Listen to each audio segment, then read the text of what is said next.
It's an introduction to Georgian wine, which is led by Master of Wine Sarah Abbott, who I'm sure many of you know. And Sarah will present the terroir of this really extraordinary mountainous country, which I was fortunate to visit some months ago. And the presentation will introduce the culture, the history, the regions, and the variety. And it's 8,000 years of winemaking tradition that obviously give rise to a very exciting range of Georgian wines. So big thanks to Sarah for being with us today, making time in your busy work schedule to be here with the Circle of Wine Writers, and over to you. Thank you. Thank you, Michelle. Thank you for the invitation. It's a pleasure for me to be able to come and speak with you about Georgian wine. I think for anybody who loves wine, going to Georgia and experiencing the depth of their connection to wine is just really moving. I first went to Georgia 8 years ago when I was invited by the National Wine Agency to come out and try some wines. And I admit I had to look Georgia up on the map.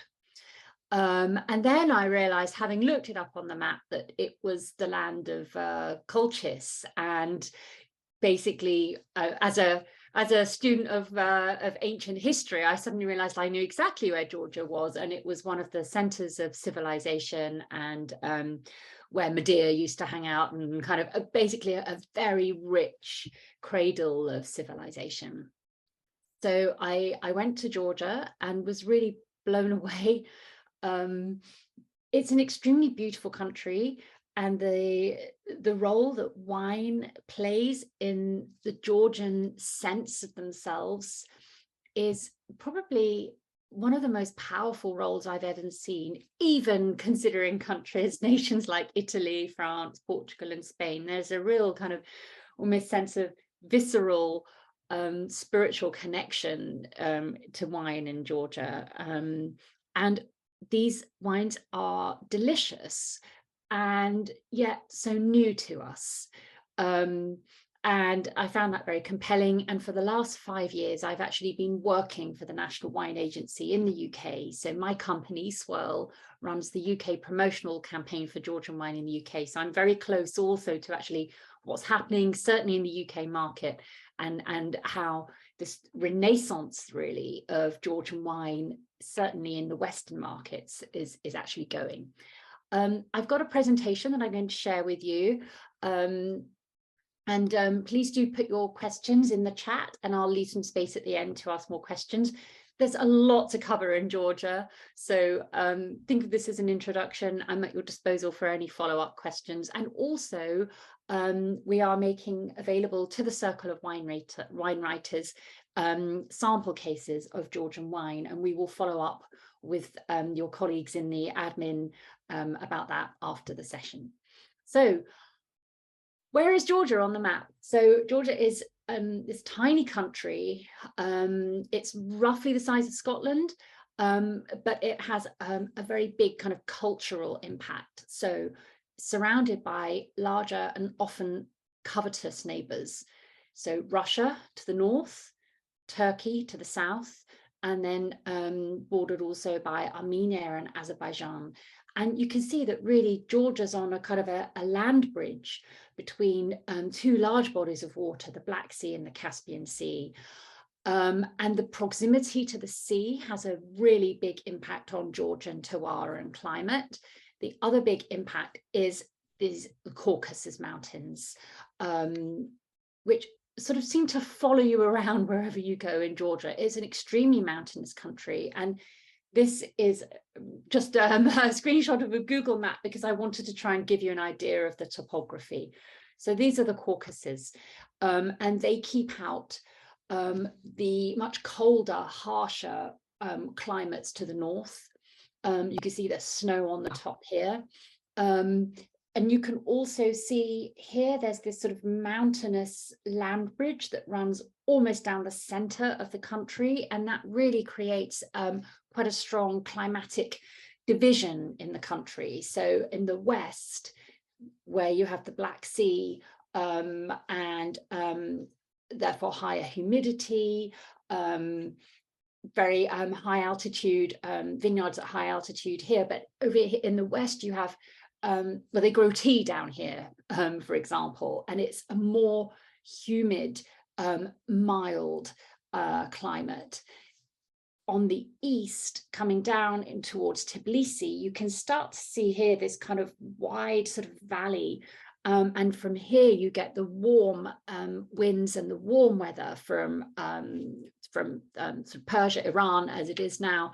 And in fact, this is also very linked to the history of Georgia, because actually, you would also find that the kind of the conquering armies of the east and the north and the south would actually have to come over these mountains. But Georgia throughout the country is really it has a very powerful and distinctive identity, but also it's really a country that synthesizes and makes its own so many different influences culturally.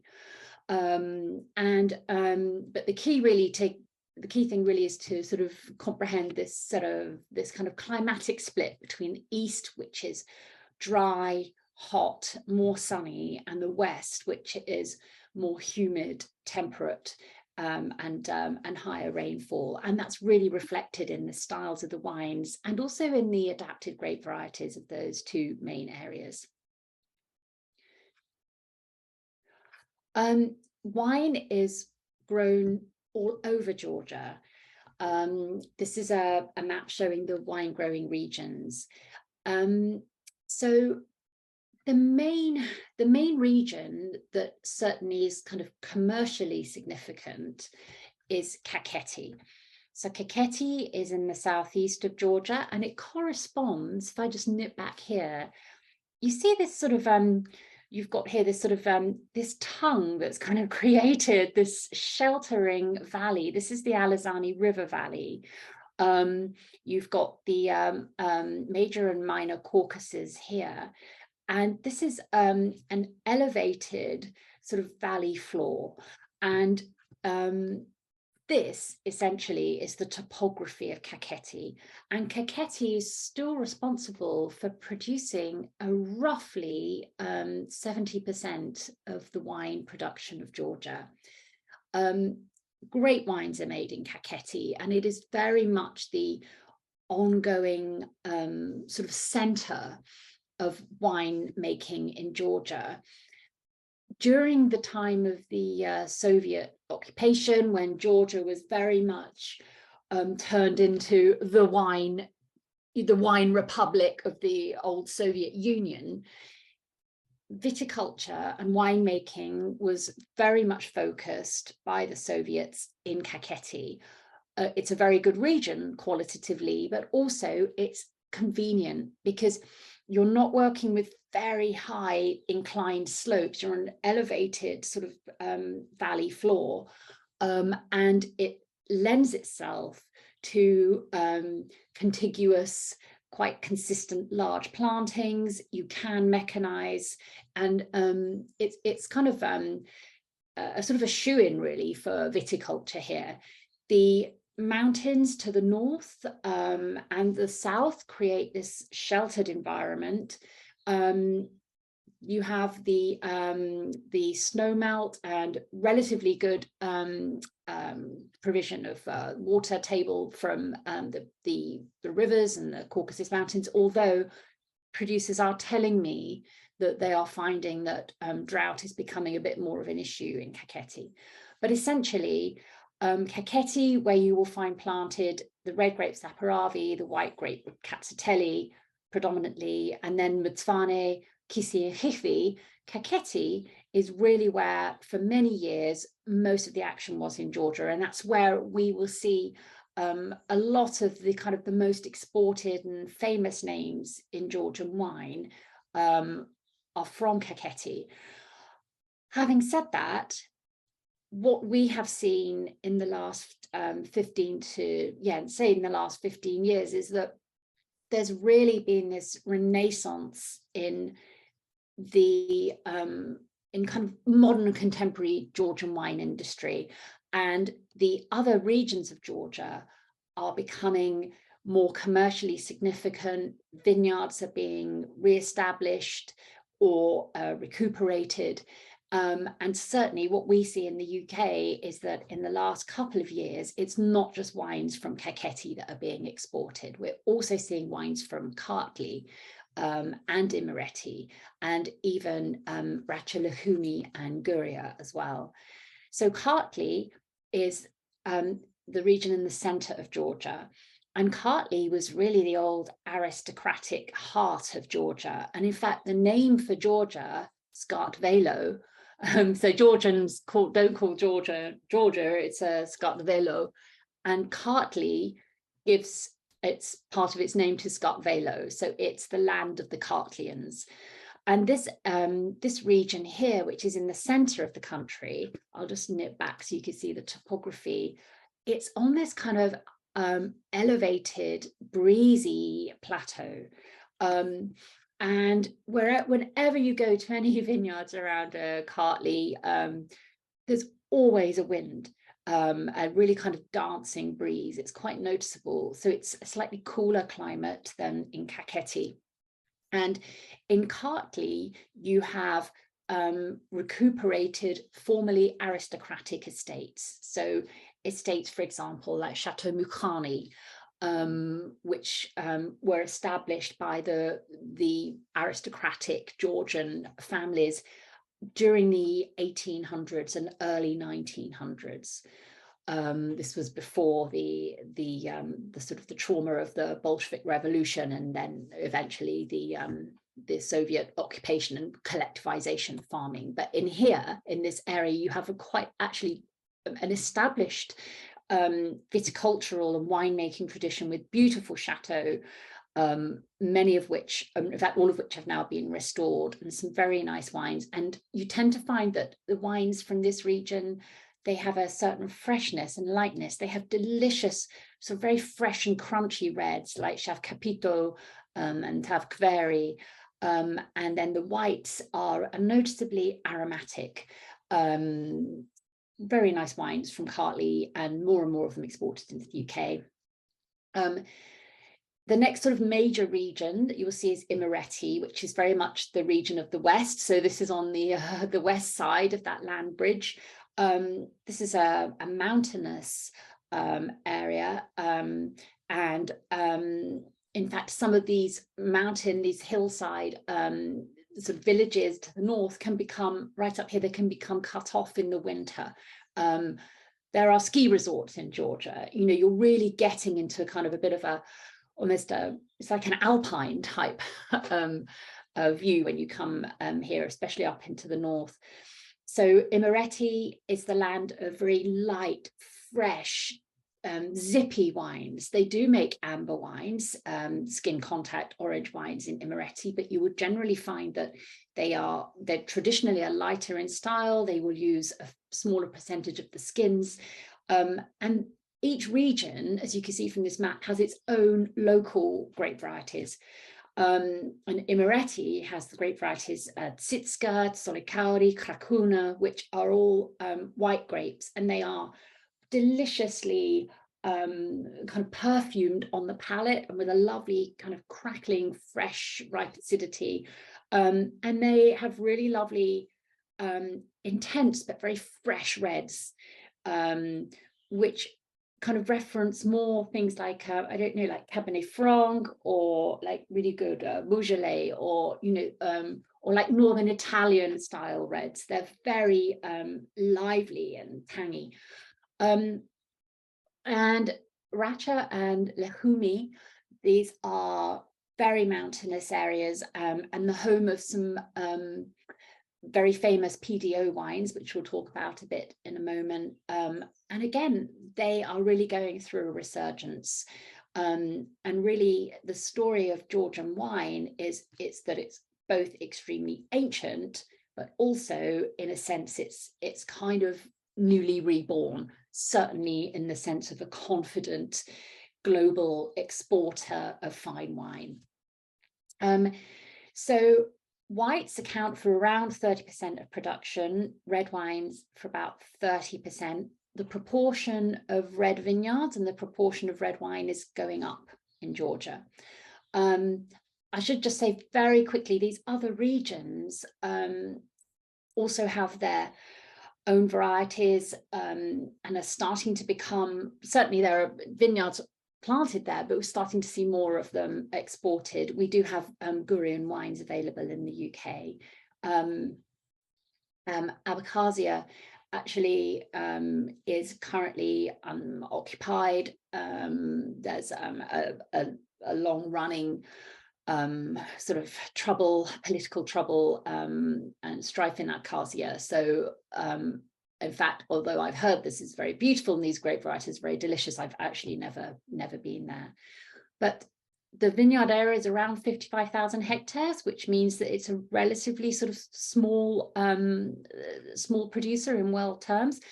But in 2021, they continued the trend of increasing production with 2.1 million hectolitres produced. And there are now 24 PDO wines produced in Georgia. So a little bit more on Kakheti. As I say, if you get your head around Kakheti, you've really getting your head around the majority of Georgian wine. Yes, the topography, as I mentioned, is that you have the vineyards are really in the foothills or in the lower kind of in the lee of these mountain ranges. So these AOCs, as they're called on here, the PDOs, many of them are well established. I notice in the UK that we tend to find importers, and the UK trade thinks more about Georgian wine in terms of variety than PDO. But the reason I wanted to just show you this map is just to convey that Georgia, just like any established wine country, has its kind of famed villages, its particular centers of origin that are known for producing wines of a particular style.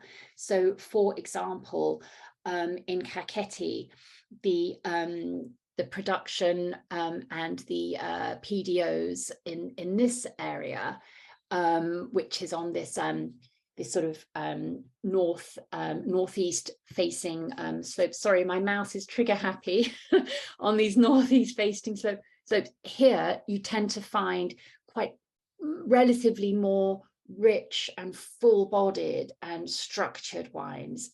Fantastic Saperavi is grown here, as well as delicious Rakatsatelli, and Rakatsatelli that makes great amber wines, where you will find a real sense of sumptuous kind of depth and with ripe tannins. Over on the slopes north here, this is actually, for example, Naparuli, the Saperavi grown here is considered to be more elegant and with a sort of usually a higher acidity, but there's a lot of sophistication and nuance in all of these, because rather like the like you get in Piemonte, for example, these multiple faults, different exposures from these very complex slopes of the Caucasus foothills give an enormous amount of variation in the terroir, and there's an enormous amount of variation in the geology as well. And in fact, I highly recommend, if you want to go into more detail on the real sort of terroir of Georgia, a book written by a master of wine called Lisa Granick, called The Wines of Georgia. And Lisa was a Russian scholar. She speaks Georgian, and she's done a lot of excellent research going back into historical viticultural books, and her book going into the terroir and the different zones of growing zones in Georgia, I think can't be bettered. I've learned an enormous amount from it. So This is Kakheti, as I say, and very happy to share these maps afterwards. So although Georgia has over 500 autochthonous grape varieties, until quite recently, most of the action was really focused on two main grape varieties, which are Ricatsutelli and Saperavi. And they're both actually excellent varieties. What has happened in the last, I'd say 10 to 15 years, is that the incredible richness of the Georgian varietal biodiversity has been really saved and strengthened. And despite the fact that still Ricatsutelli and Saperavi plantings account for around 85% of vineyard plantings, the diversity of commercially produced wines from other varieties has really soared. And this is just a selection of some of the grape varieties that are being grown in Georgia, and from which wines are being made, and wines that are imported into the UK are being made. So Ricatsutelli, very much the kind of it can be seen as a bit of a workhorse for Ricatsutelli. It's in some ways the way it's worked with reminds me a little bit of Chardonnay, not that it's like Chardonnay, but in the way that it's very malleable, in that you can make a very textured, rich amber wine from it. You can use the stems. So Ricatsutelli means red stem. So certainly in the southeastern Kakheti, it can ripen really beautifully, and these red stems are actually used by some producers when they ferment wine, especially amber wine. And a great amber wine made from Ricatsutelli in Qvevri is really a beautiful thing and can age fantastically well. Ricatsutelli is also made in a sort of a very crisp, fresh, aromatic style. It goes into the PDO wine, Sinandali, which you can kind of think of as a little bit as like the Chablis of Georgia. But actually many Georgian white varieties have a kind of secret aromatic quality. And they are both familiar, but also deliciously unusual in their kind of their palate kind of profile. So Qvevri is an absolutely gorgeously textured wine with quite a kind of exotic fruit. Chinuri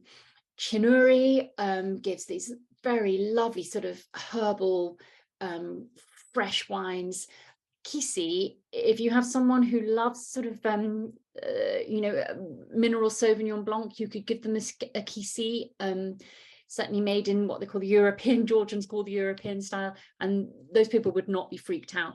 Kisi also makes absolutely fantastic amber wine. Solikauri, which is a grape of the West, is, I think, a really beautiful grape variety that can hold a lot of precision.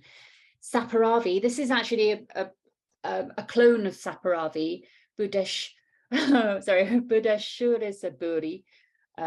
Forgive me, Daviti, for my pronunciation, but Saperavi, I think, is one of the greatest red grapes that a lot of people haven't yet heard of. Saperavi is an incredible grape, gives wines of great depth, richness, color, retains its acidity.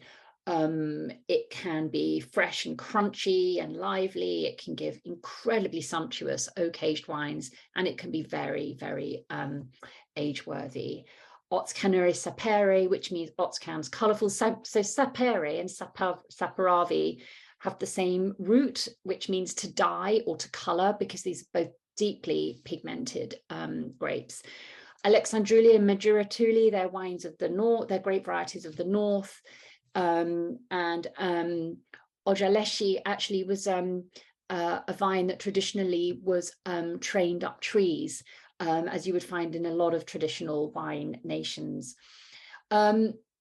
around 30 grape varieties are in use commercially, and I would say it's very important to Georgian producers that they make wines from these varieties. They're a source of great pride and a kind of a link to identity for Georgians. And I know Georgia gets a lot of attention for the Kvevri, but honestly, I think that the richness of all these scores of grape varieties, none of which we've ever heard of, and none of which are related to anything else anywhere, it's really thrilling. And it's not just that they're unusual, it's that they are really delicious.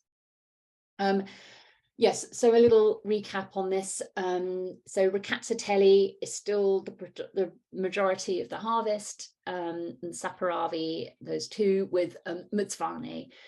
This picture of what's planted and where and how much is changing quite rapidly. And despite the fact that those other varieties make up a relatively small part of the production, they are an important part of the production, and more we're seeing this increased diversity of grape varieties in Georgia. There are a few hectares here and there of international varieties.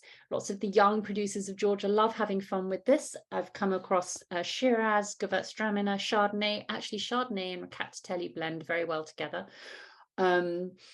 I've come across Sauvignon Blanc, not so successful, I don't think, but yes, certainly there's a little bit of international variety going on in Georgia, but nothing significant. They're so proud of their own varieties. I can see we've had a few points in the chat. Okay, so Neil's posted about visit to Georgia. Thank you, Neil. I look forward to reading that.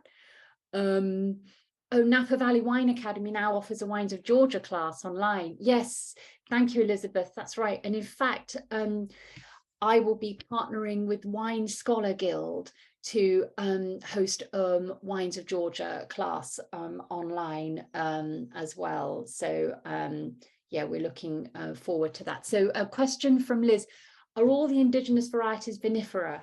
Yes, they are, but the latest research that I've seen that was shared with me by a winemaker and researcher called Lado Izanishvili, research that was conducted by Georgians, Japanese and French scientists, indicates that if you like, these Georgian vinifera varieties are like an early branch of vinifera. So as the grapevine basically migrated from the east, if you like, west, and where you actually then started to get the emergence of the vinifera, the Georgian varieties essentially have a higher proportion of non-vinifera DNA than, if you like, more Western varieties. So they are vinifera. I will look out this piece of research and I can share it afterwards. So Rosemary George says, don't forget Circle members Carla Capalvo's lovely book on Georgian food and wine. Yes, I have that book. It's a wonderful book for really understanding the spirit of Georgia as well. So whereas Lisa Granick's book is really quite academic and very viticulturally and terroir focused, Carla's book is full of like the soul of Georgia, and Georgian food, by the way, has been one of the greatest gastronomic discoveries of my life. It's an incredible food nation, and they are famous for their food, and the wine culture is very much related to this culture of enjoying life and enjoying flavor. And you can tell these are wines that have grown up in that these wines have grown alongside a culture which really prizes things being delicious. I just wanted to take a little bit of time to talk about Kvevri. So Kvevri are clay vessels used in Georgia for the fermentation, aging, and storage of wine. and they've been used really for 8,000 years, according to the archaeological evidence. They're often called amphora, not by the Georgians. Georgians actually hate it when you call them amphora. I mean, they don't hate it. I mean, they're very, they're chilled out, but Georgians will gently say to you, they're not amphora.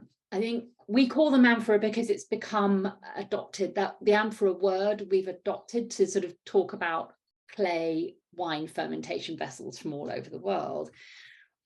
Amphora were like the shopping baskets, the shopping bags of the ancient world. They were used for moving goods around, whether it's wine or oil or grains.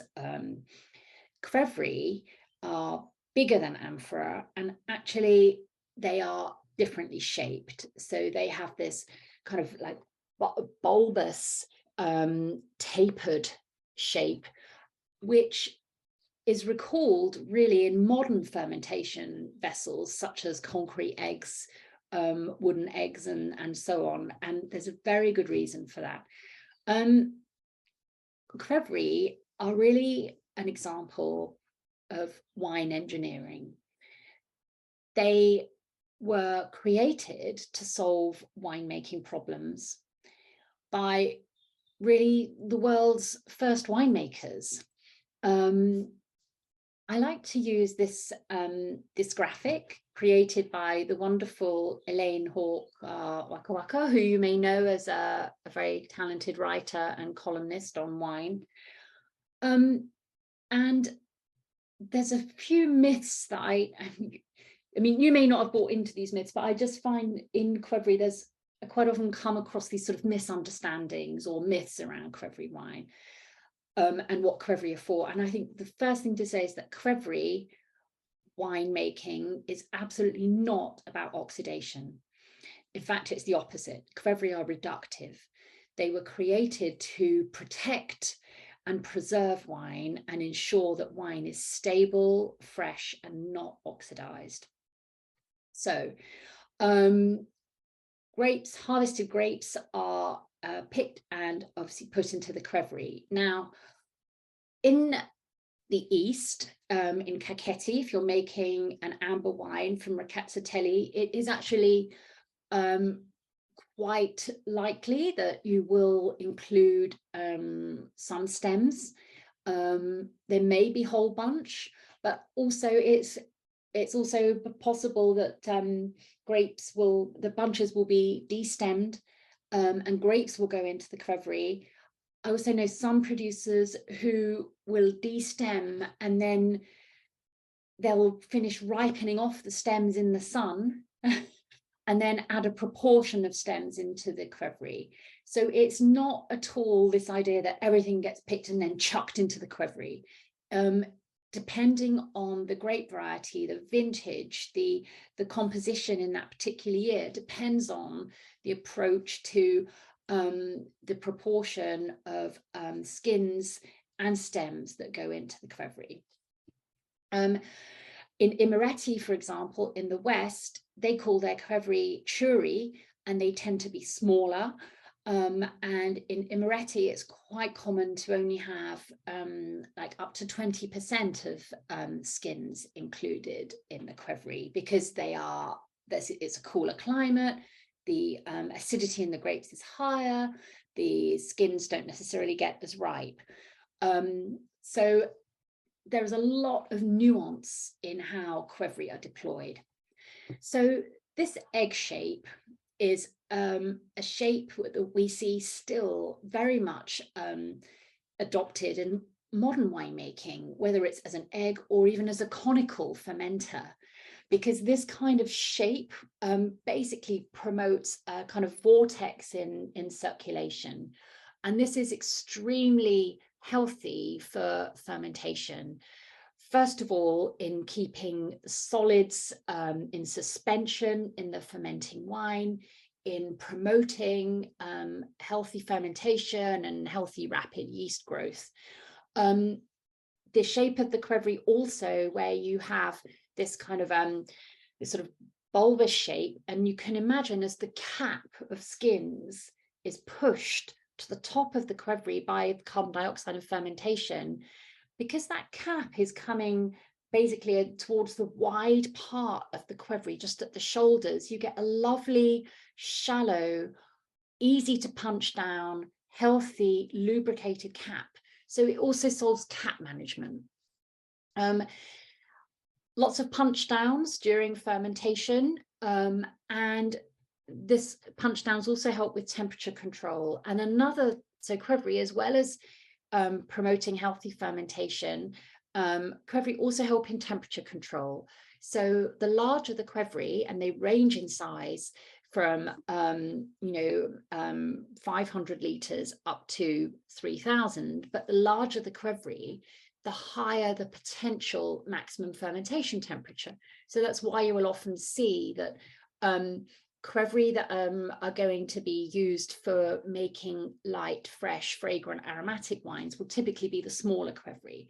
Qvevri that are being used for rich, deep saperavi will typically be the larger qvevri. Fermentation active fermentation takes 2 to 3 to 4 weeks. Some producers will add either cultured or selected yeasts. Many producers will be working with natural yeasts, but essentially once then fermentation is finished, the cap starts to fall down through the qvevri. And this is another intelligent design of the qvevri, is that actually it's developed to age wine post fermentation in a very clean and reliable way. So the seeds fall to the very bottom of the qvevri in that little tip at the bottom. And they are then covered by the stems and the skins. So the bitter seeds, which have the more bitter phenolics, are kept away from the new wine. And in the qvevri, you have different fractions of the wine, which are actually deployed by winemakers in different ways. Now, the temperature control of the qvevri also takes place because qvevri are installed in the ground. So they are basically moderated in temperature through heat diffusion of the surrounding earth. So after fermentation is completed and the temperature in the qvevri falls, there is a kind of natural cold stabilization. The fact that the qvevri are made of clay is also considered to help in clarification. And as long as you have kept your qvevri spotlessly clean, when the qvevri is basically opened, which can be from anything 6 to 8 months after fermentation, and I've seen this, they open the qvevri, the wine is as bright and clear as if it's being filtered. Some producers will put it through a light filtration, but you tend to find that because qvevri are so time and labor intensive, you have to pay so much attention to them because every qvevri is slightly different in how it progresses through fermentation. Qvevri are associated with artisanal winemaking and with basically wanting to really rely on your wits as a winemaker and the wisdom that's been passed down really by generations of winemakers who've developed this shape and form to really protect wine. Because another thing just to bear in mind is that after fermentation has finished, these are qvevri that are installed in the ground, and you see these round discs, these are slate discs, these are the lids that go on top of the qvevri. So after fermentation is completed, the qvevri are sealed. They're sealed typically with clay, a sort of like a sausage of wet clay. The lid is put on top, and then often you will see sand, damp sand put on top of the lid.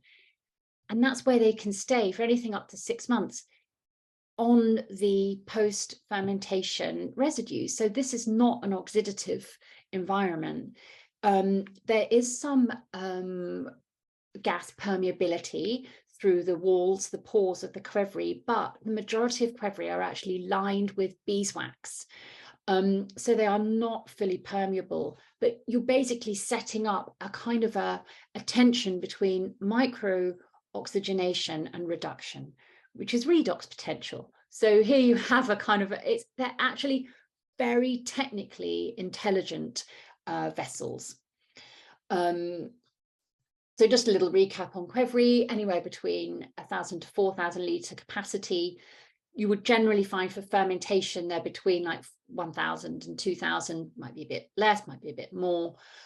They are not easily moved. Once they are in the ground, they stay in the ground. And you can see this is a permanent structure. So this is a winery floor, a Marani floor, and this is the openings of the Qvevri.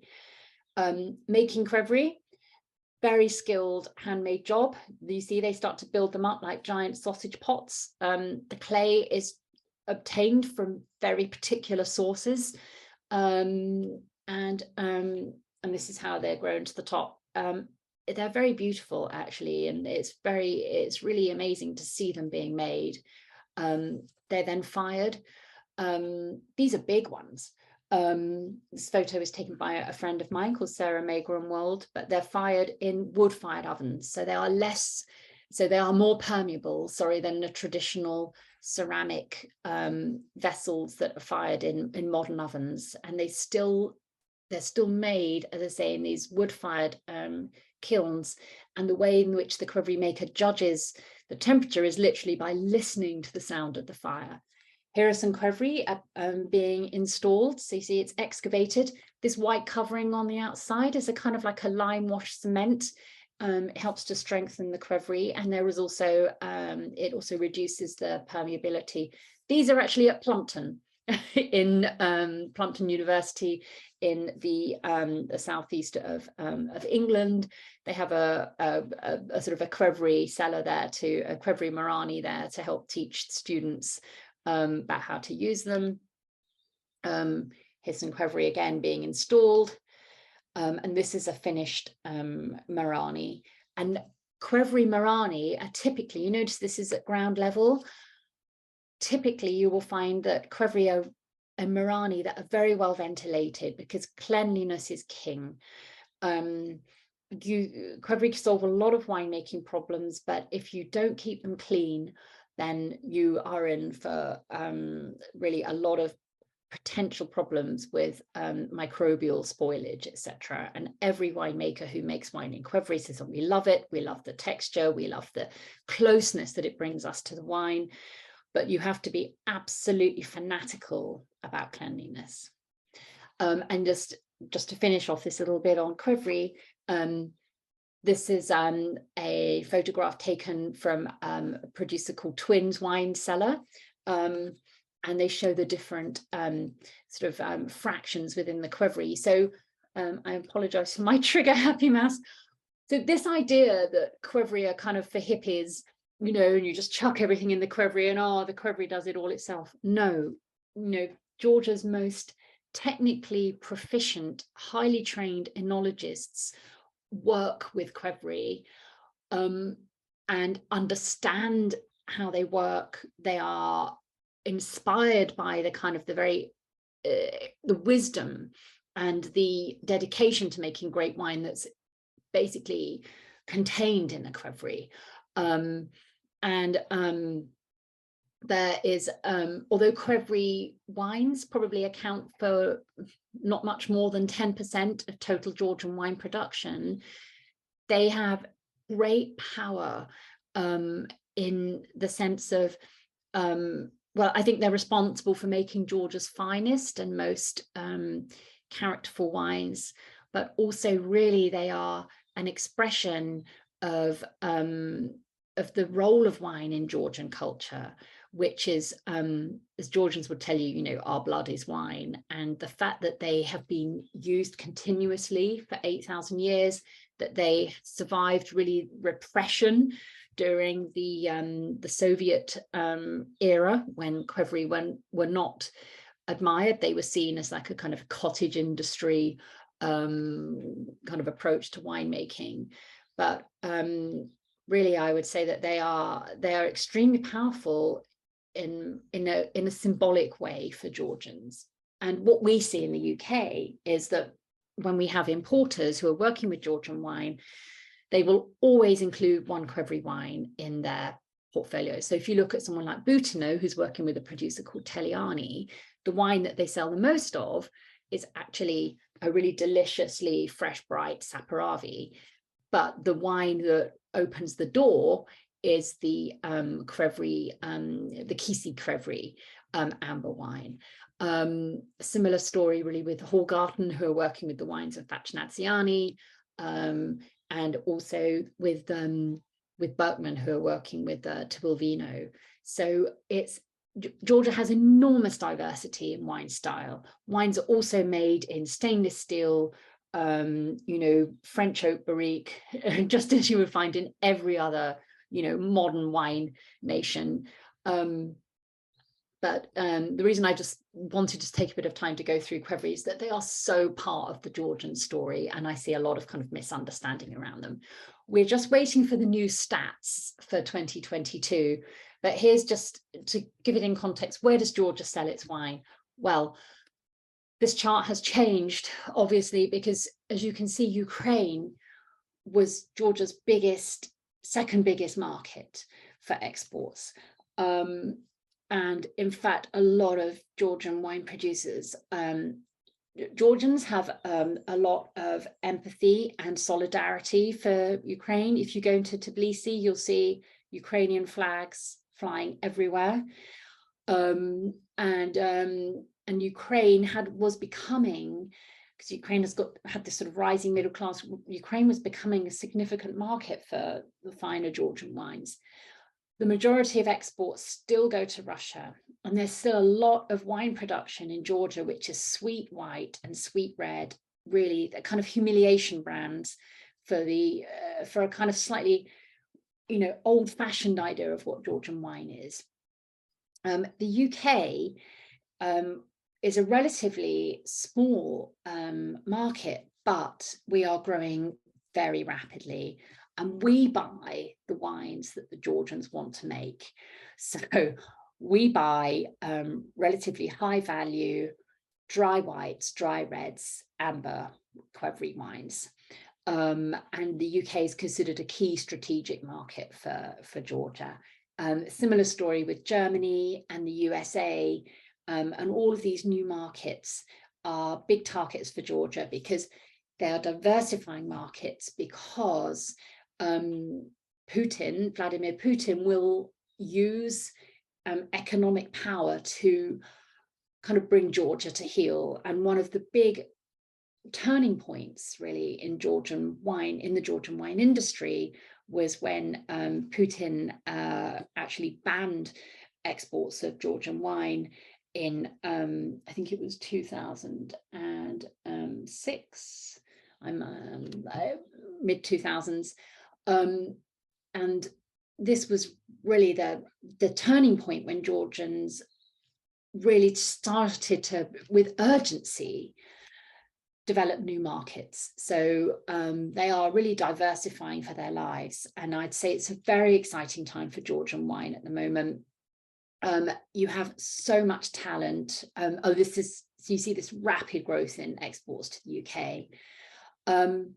You have so much talent in Georgia, so much really dynamic winemaking talent. It's a young country, and it's really notable when you go there and you visit the wineries, how senior winemakers are like 30. But also it's a very entrepreneurial country, and you've got a lot of this huge boom in artisanal medium-sized wineries, owner managed and run by highly qualified enologists. So these are winemakers who go to the technical university in Georgia, but who will then go and study in winemaking in Geisenheim or Montpellier or Adelaide, and then come home. And I would just say, if you have time, there's have a look at an article in the Buyer. I did write it, it was published yesterday, where we looked at the IWSC competition results for Georgia, and it's really exciting to see the wines that are now coming through and kind of winning gold and silver medals, and they're imported by the likes of Astrum wine cellars, so fine Italian wine specialists. This idea that Georgian wine was is kind of all very weird, you know, low intervention, dogmatically natural. Actually, I'd say that Georgia is really, you know, it's ready now. The wine style and the wine quality is absolutely there to really become, you know, a world player of really high quality, characterful wine. Please do check out Georgian Wine Connect. It's a portal, free to use, where you can browse producer details, download information, and check out different Georgian producers and their importers. And as I said, I'd be delighted to send that out to the group. Maybe Megan and Liz, we can regroup on that. And just if you're interested in finding out more about Georgia, I highly recommend getting hold of John Steinbeck's book, A Russian Journal, which is basically a travelogue that was written just before the Iron Curtain kind of slammed down. And the section on Georgia is absolutely wonderful and still captures a lot of the kind of the spirit and the kind of vibrancy and the joy that is there in Georgian culture. And I think wine is all about joy. And I think Georgians really appreciate that more than anything.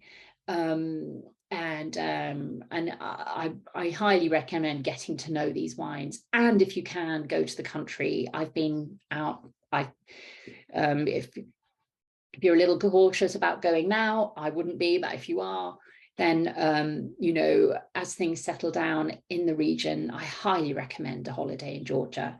You'll have the most amazing time, and you will drink very well. And I think that's me. Any more questions? Okay. Sarah, fantastic. Thank you. Yeah, I think there are a couple of questions. Michelle, would you like to make a remark there? Yes, thanks, Sarah. When I was at Schilder Winery, I saw they were using temperature controls, some sort of pipes on the Quevri while fermenting. So I was just wondering whether this is like you know, something that's coming into the country. They're going to adopt this sort of method of temperature control. Yeah, I've seen it. I've seen it at a winery called Kinsmarani, excuse me. Yeah, I think it's been around for a while. So when they install the Quevri, they have pipe work that goes around the outside of the Quevri, and then they can turn on cold water if they need to, if they have a particular you know, hot vintage, hot year. So yeah, it's, you know, it is possible for some people, either commentators or producers, to be quite ideological or dogmatic about Quevri, and that's fine. But also, you know, it's simply a tool. Yeah. And Quevri do have a kind of a muse effect, you know. I think they kind of, because they hold all this symbolism, I think that, you know, they have a certain, they embody a kind of approach to wine. But apart from that, people use them in all kinds of different ways. So temperature control, yes, I've seen that. And Georgia is experiencing these sort of hot spikes in weather, just as we all are around the world. And so they're looking at ways to manage that. Thanks. Thank you, Sarah. Thank you. And Liz, yeah. Liz, I'm sorry, Liz had a question as well, and I have the same question. So perhaps, Liz, you can. So, Liz, do you want to ask the question? Yes, it may seem a slightly silly question, but how do they get the wine out of the Quevri without disturbing the sediment? And yes, following on from that, how do they clean it out and dry it and make it fit for the next vintage? Yes, okay. I wonder if I can quickly show you some slides. And so I'm just going to share the screen again. So what they used to do is they have various tools from like hollowed out bark on the end of a stick that they would literally just pop into the Quevri, pour it out. What they do now is they pump it very carefully. So that's why they have these different fractions. And So they will pump it, and they can play around with how deep, they pump it down from. So I've also seen there are wineries where they'll have their Quevri in tiers, so that then they'll use gravity flow. Papari Valley is a producer that has that, so they'll have terraces, up to 4 terraces of the Quevri, and they're at different levels. So he'll, basically siphon it off. He's a former engineer, so I think, but he's not the only one who does that, but that's a winery that I've been to and I've seen that they use that. How do they get in and clean them? So they go in, it takes 3 people, 2 people at the top, and then basically the small guy, not always a guy, but often, once it's pumped out, they go into the Quevri and they shovel out the sediment right at the bottom. And the reason they have 3 of them is because of the risk of carbon dioxide and passing out and so on. It's actually quite a perilous thing to do. So they jump into the Quevri and shovel it out. And then they have a variety of Quevri cleaning tools. I was asking one producer about that, and he said, oh yeah, we use the Karcher. And I was like, Karcher? What's the Karcher? And he meant Karcher, a pressure washer. But most producers I've seen say, actually, we find the Karcher too harsh on the inner kind of texture of the Quevri. And they literally go in and they scrub it with different brushes. They use a mixture of, so it's water, and then after it's been cleaned, they'll use lime in water as an alkaline, disinfectant. Now somewhere, I'm just quickly checking because I do have some images on Quevri cleaning tools. Can I send it to you afterwards, because I can't quickly find it in all my files, but we do, essentially they're cleaned by hand. And I've got a PDF called Making Wine in Quevri, which I'll be happy to share with you, which talks about the procedure for cleaning Quevri, which is extremely demanding and onerous and backbreaking work. But they still use things like the brush made from St. John's wort, the scrubber used from cherry tree bark, because actually all of these materials have naturally occurring antiseptic, antibacterial properties. But they will all tell you cleanliness is king. And the other thing you will see that producers will tell you about Quevri is that the easiest thing is to keep them in continuous use. Lots of producers in between vintages keep them topped up with a solution of lime in water to protect them. Some producers who, they recuperate, they find old Quevri and they recuperate them.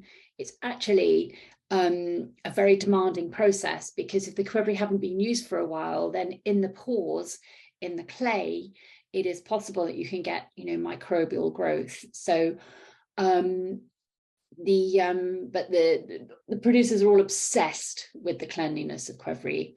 And as I say, I've got quite a lot of info on that, which I will follow. I can send it to Meg and Michelle, and you can send it round if that's okay.